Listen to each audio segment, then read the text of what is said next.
আসসালামু আলাইকুম প্রিয় দর্শক, যে যেখান থেকে দেখবেন আসলে একটা বেদনাদায়ক সংবাদ। এটা হচ্ছে এই যে আপনারা দেখতে পাচ্ছেন, এটা স্থান হচ্ছে নড়াইল জেলার লোহাগড়া থানার বাতাসি এলাকা। আর বাতাসি এলাকা আসলে এই যে রাস্তার পাশে, একদম রাস্তার পাশে এই যে দেখতে পাচ্ছেন, এটা হচ্ছে একটা গোয়ালঘর।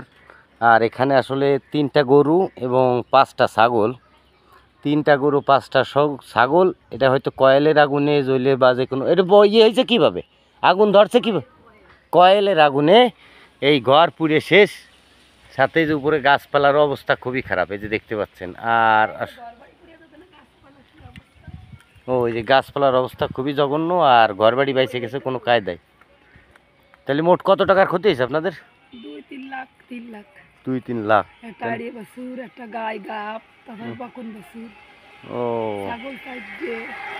ছাগল সাইড দিয়ে, ওরে বাবা, বিরাট ভাই। সাল নাই, স্বামী নাই, কষ্ট করে পালে।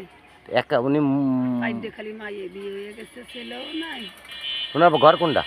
ওই যে ও, ওই পাশে ওনার ঘর। ছেলে ছোট। তাই ওরে আল্লাহ, আমি অবশ্যই ভিডিও দেখছি যে গরু নিয়ে ছাগল নিয়ে যাচ্ছে, কিন্তু এখানের তো অবস্থা আরও খারাপ। এই টিন ছুটি ছিল না, না?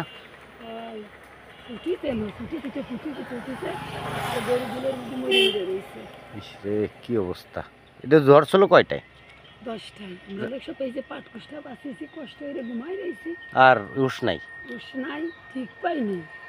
ও, উপরে আবার মানে খড়ি মরি ছিল, বড়ের খড়ি মরি উপরে ডালাই মালাই থইছিল, তার জন্য আরো বেশি ধরেছে।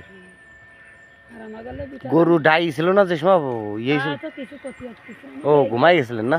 এই বাড়ির মধ্যে একটা বিটা ছিল, আমাকে বাড়ি এলাকায় সবই বাড়ি চাকরি করে। ও, যাই হোক, খুবই বেদনাদায়ক সংবাদ। সুযোগ পেলে শেয়ার করবেন। ধন্যবাদ সবাইকে।